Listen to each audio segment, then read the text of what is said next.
think we started putting Kill List together almost immediately after Down Terrace had wrapped, probably. I mean, I think I was editing with Rob Hill Down Terrace, but I was also writing at the same time, and I could feel that there was a pressure that if we were about to have a load of meetings, and they could be meetings like where we meet production companies and financiers, where we go, oh, hi, how you doing? Oh, you made a film, did you? Yeah. What do you want to do now? I don't know, and we wanted to be able to just go, this is the script that we want to do. So we put together a slate almost of like 3 or 4 ideas. Some were treatments and some were finished scripts. And then when we had the meeting with Warp, we presented that and it went from there. When we're writing, it's usually pretty stormy, but when we're editing, it's usually pretty cool and fine. So we've been together since we were 16, and we've been doing always written together, so I'm kind of used to it now, and she's used to me. But it still doesn't, it's still pretty heavy usually when we do it, but I don't take it too seriously as I did maybe years ago. I wanted a tale that would twist and turn and keep people on their toes, really, and that they couldn't take anything for granted, and so they'd have to think about what they were watching rather than let it just wash over them. And sometimes people find that a bit irritating, that they're asked to think, but I think thinking is, quite a good thing and should be encouraged. It depends on your definition of shock. If it's kind of, I wanted to kind of sensationally kind of shove it in people's faces, not really. But if you mean shock as in that they to depict violence in a realistic way that could not be laughed off or seen as glib, then yes.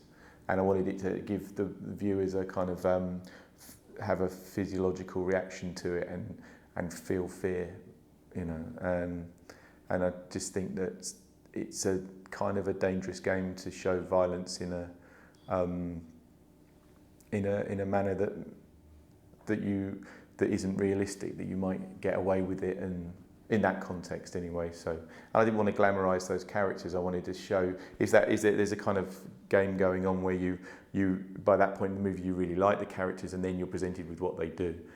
And that's really really horrific, and it has to be horrific. And it's just also poking at this idea that hitmen are like folk heroes, and they're kind of loads of films, and it's acceptable what they do. It's almost like they're Robin Hood or something like that, but they're not. They're people who get money for murder people, and in my moral universe that's bad.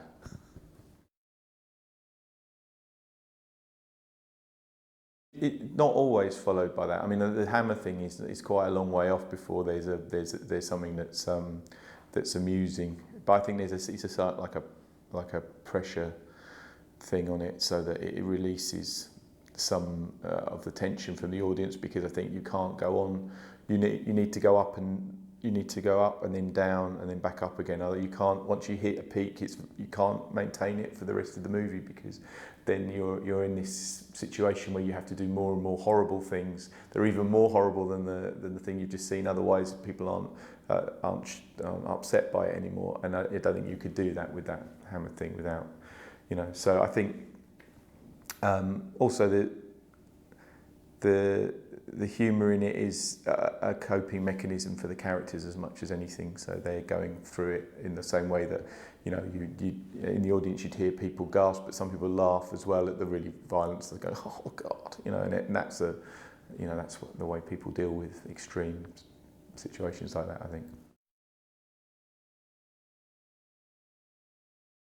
Well, I'd worked with Mayanna on a BBC 3 sketch show called The Wrong Door, and she was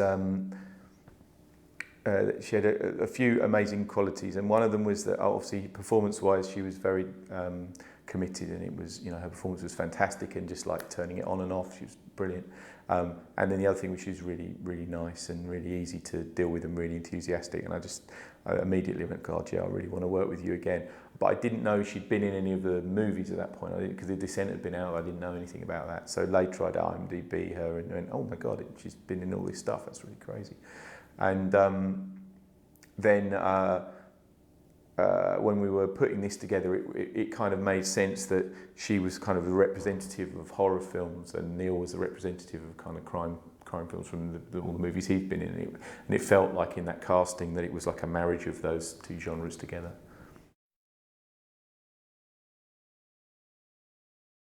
There were always, there wasn't any other people we thought about for that. I mean, the way the script came together was thinking about how I could work with those people, how I'd work with Michael and how I'd work with Neil and how I'd work with Mianna and Emma Fryer as well, and Ben Crompton and all these people, and Mark Kempner and Gareth Tunley. So they were all in it, they were all in the picture from the start, and then you just find places for them to fit.